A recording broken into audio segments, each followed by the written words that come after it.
Hello friends, welcome back to our YouTube channel youth academy. दोस्तों, आज हम study करेंगे standard 5 lesson number 5 evolution of mankind. दोस्तों, यह चैप्टर का थर्ड पार्ट है, ठीक है। एंड दोस्तों, इस वीडियो में हम सीखेंगे homo sapiens, sapiens and civilization, ठीक है। तो ये दोस्तों पहले हमने सीखा homo habilis and homo sapiens. Now this is the homo sapiens, sapiens and civilization. Start करते हैं दोस्तों। और दोस्तों, आपसे रिक्वेस्ट है कि आप मेरे चैनल पर नए हैं तो प्लीज़ चैनल को सब्सक्राइब जरूर कर लें, क्योंकि मैं इसी तरह की educational and informative video upload करते रहता हूँ। Let's start the video. Homo sapiens sapiens is the name given to the human as their capacity to think develop even further than that of the Homo sapiens। दोस्तों, ये जो Homo sapiens sapiens का जो नाम है, यह इसलिए दिया गया क्योंकि यह Homo जो sapiens थे उससे कहीं ज़्यादा सोचते थे। इनकी जो इंटेलेक्चुअल पावर थी वो ज़्यादा थी, सोचने की क्षमता ज़्यादा थी, इनकी बुद्धिमत्ता पहले वाले जो ह्यूमन था होमो सेपियंस उनसे कहीं ज़्यादा थी, इसलिए इनका नाम रख दिया गया होमो सेपियंस सेपियंस, ठीक है। The capacity of further brain, देखिए कैपेसिटी, उनकी जो कैपेसिटी थी ब्रेन की, दिमाग की, वो सोचने की इनसे कहीं ज़्यादा थी।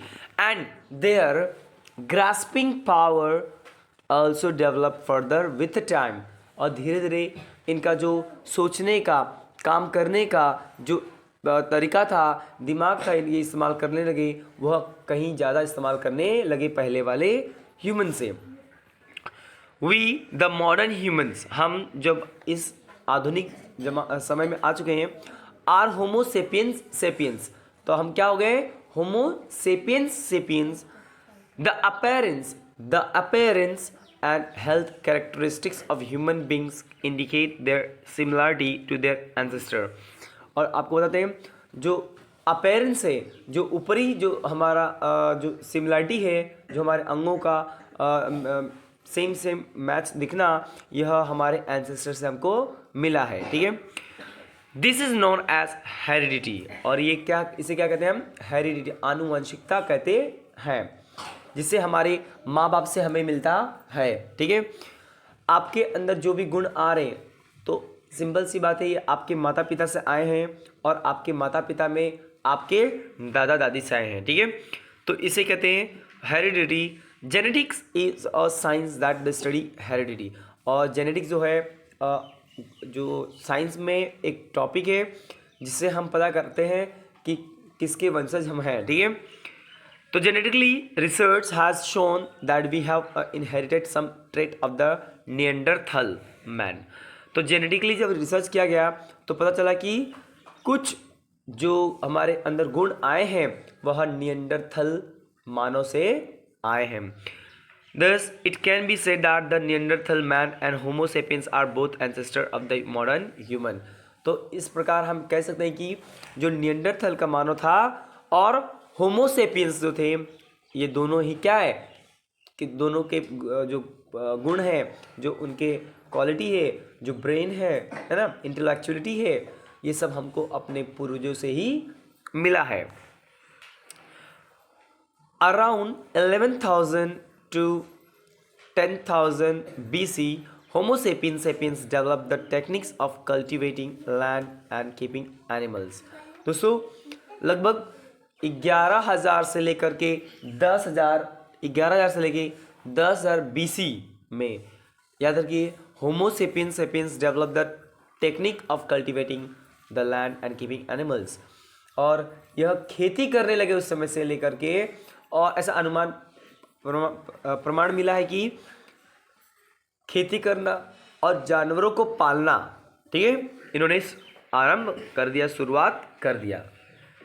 Because of their well developed capacity to think, okay, because of well developed capacity to think, techniques increase with the time.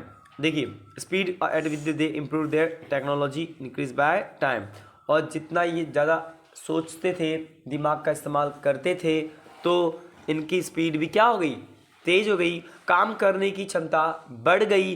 पहले जो जिस स्पीड से काम करते थे अब बहुत तेज़ी से काम करते हैं। और दोस्तों यह तकनीक का भी इस्तेमाल किया करते हैं, टेक्नोलॉजी का यूज़ करते हैं, ठीक है।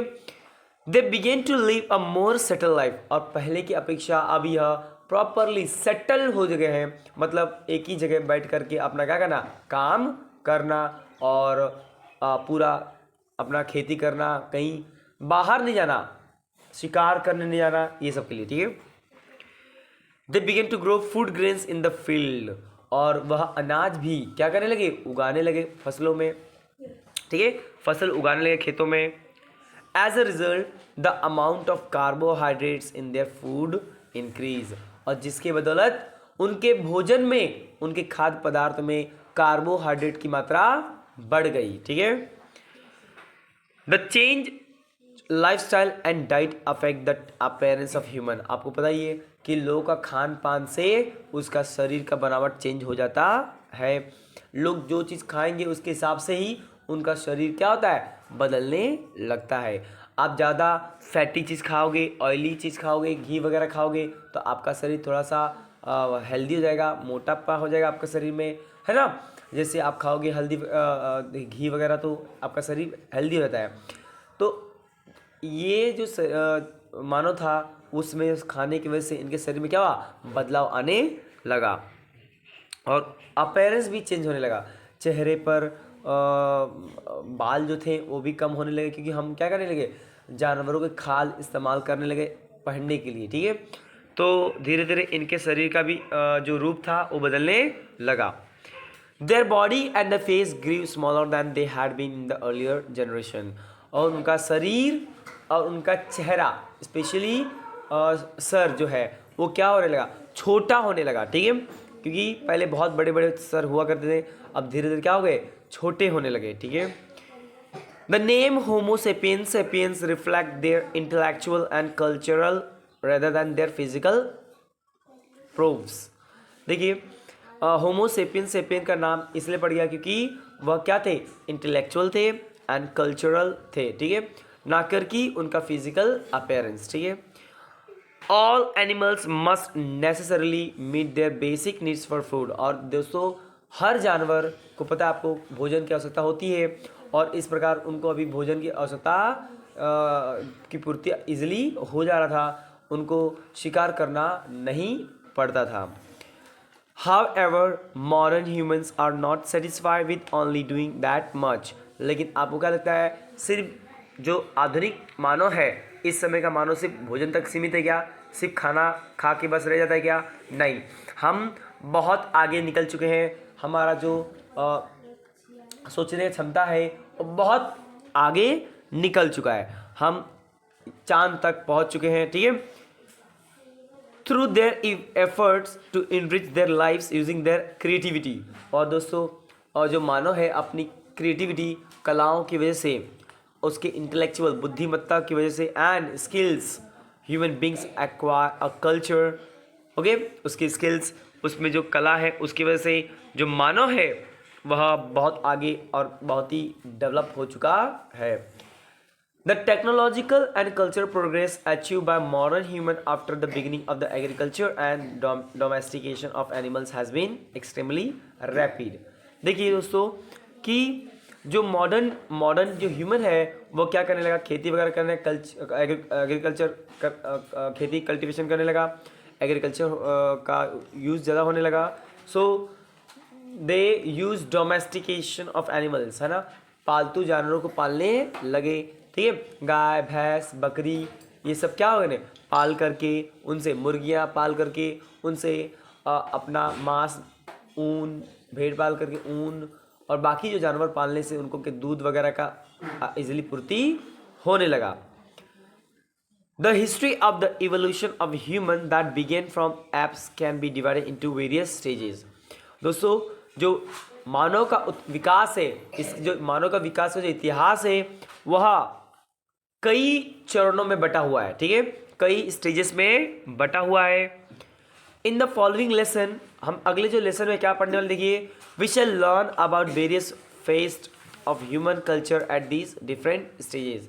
आपको मैंने बताया कि मानव का जो विकास है वह कई सारे चरणों में, स्टेजेस में बटा हुआ है। और अगले लेसन में हम इसी स्टेजेस के बारे में पढ़ेंगे कि मानव ने किस प्रकार इस सारे डिफरेंट जो कल्चर्स हैं और डिफरेंट उनकी जो टेक्नोलॉजी है किस तरह वो रहने लगा, इस सारे चीज़ों के बारे में हम डिटेल में स्टडी करेंगे। तो दोस्तों, आपको इस लेसन का क्वेश्चन आंसर चाहिए तो मैं इस वीडियो के अंत में मैं अटैच कर देता हूं। और दोस्तों, आपसे रिक्वेस्ट है कि आप मेरे चैनल पर नए हैं तो प्लीज़ चैनल को सब्सक्राइब जरूर कर लें, क्योंकि मैं इसी तरह की educational and informative video upload करते रहता हूं। तो दोस्तों, मिलते हैं इसी तरह की इंटरेस्टिंग एंड नॉलेजफुल वीडियो में। तब तक के लिए टेक केयर।